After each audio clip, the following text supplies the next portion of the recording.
In just the 2 days since Steve Jobs died, millions of people have taken inspiration in the words he left behind.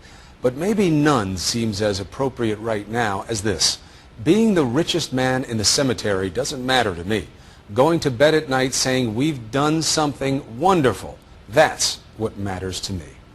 And among those wonderful things that are now part of his legacy is a list of hidden secrets we can all learn from. The 7 secrets to his success. Here's Deborah Roberts. How is it that a college dropout who landed in his parents' garage, who was once kicked out of his own company, could cast such a dazzling spell, turning the inconceivable into things we can't live without? Maybe down to 61 degrees in San Francisco. What did Steve Jobs know that we don't? Folks sipping cocktails at the Edmunds Automotive website in California would sure love to know. You don't have to try to emulate Steve Jobs, but the techniques that he has honed over time are the ones that will work for anybody. Author and consultant Carmine Gallo has built a career sharing the special secrets of Steve Jobs, most gleaned from the man himself. Sometimes life's going to hit you in the head with a brick. Don't lose faith. And those who worked with him. 7 principles of success that anybody can use to be more successful, to be more innovative, to live a more inspiring life. Number 1, do what you love, no matter what it happens to be. Don't settle. As with all matters of the heart, you'll know when you find it. Now, a lot of people will look at that and say, oh, yeah, do what you love. Sure. We all hear that. But is that really the secret of success? Passion is everything. I think a lot of people embody the Steve Jobs model, but don't know that they're doing so. So Rachel Ray did what she loved. She was giving cooking classes at Macy's for nothing. She was giving free cooking classes because she loved what she did. And what did she create? 30-minute meals. Number 2, put a dent in the universe. Have the courage to follow your heart and intuition. Put a dent in the universe simply means that you have to have a big, bold, clear, concise vision. I like to say that your vision should fit in a Twitter post. Think about this. John Kennedy in 1961 had a clear, concise vision that was under 140 characters. If Twitter had existed that day, he could have tweeted it. I believe that this nation should commit itself to achieving the goal before this decade is out of landing a man on the moon. The 3rd secret might surprise you. The man who sold 315 million iPods believed you should say no to 1,000 things. How do you become a success by saying no? You have to focus. And this is something that applies to our businesses and our lives. Reduce the clutter. Make it simple. In 1997, when he returned to Apple, Apple was close to bankruptcy. He took 300 products and condensed them to 10. We've got to get the spark back with the developers. Just all about streamlining. And Jobs honed not just products, but people. Robert Pringley worked with him starting in 1977. Steve felt very strongly that he could only interface with about a half a dozen people.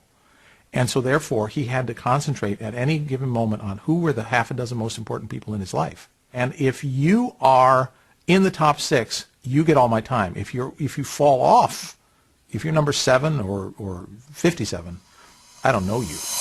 Simplicity in everything, even down to the trademarked black turtleneck and jeans. In latter years, he decided that he would wear the same outfit every day so that he didn't have to think about it. No one had to think about it. There were no decisions. Secret number 4, kickstart your brain by doing something new, like the time Jobs took a trip to India with his college buddy Daniel Kotke. He's the one who proposed the trip. He had shaved his head. His inquiring mind is something that certainly contributed to his success in life. Thinking differently led Jobs to make unexpected connections. The inspiration for the Apple Store came from the 4 seasons. That's why when you walk into an Apple store, you will not find a cashier. You'll find a concierge. Walk to the back of the store, and there's a bar. It doesn't dispense alcohol, but it dispenses advice. And if you're running a business, number 5 may be what you need to hear. Sell dreams, not products.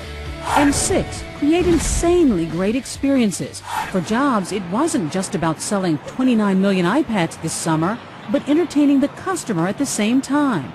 How can I innovate at my small pizza parlor or my small store, my retail shop? Innovation means creating an experience for your customer. And one of Jobs' most important secrets, 7, master the message. He wasn't born a naturally gifted presenter. In the mid-'70s, it was Steve Jobs' first live television interview. Now, this is not the real thing, though, right? You just want a picture of me now? He was visibly nervous. Because I'm deathly ill, actually, and ready to throw up at any moment, so... In 2007, he actually gave what I consider the greatest presentation I've ever seen, the introduction of the iPhone. Today, Apple is going to reinvent the phone.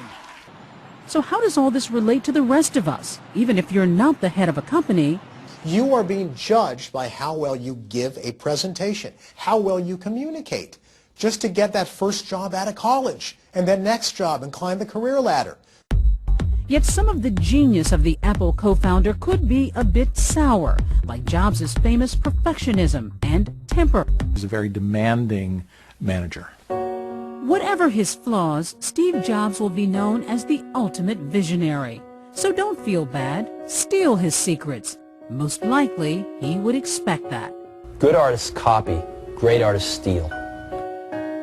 You may not want to change the world necessarily, but you can change your own little part of it. I think it's a good exercise. What would Steve Jobs do? It's tough. When you start asking yourself, what would Steve do? It's a high bar to reach, but it's worth reaching.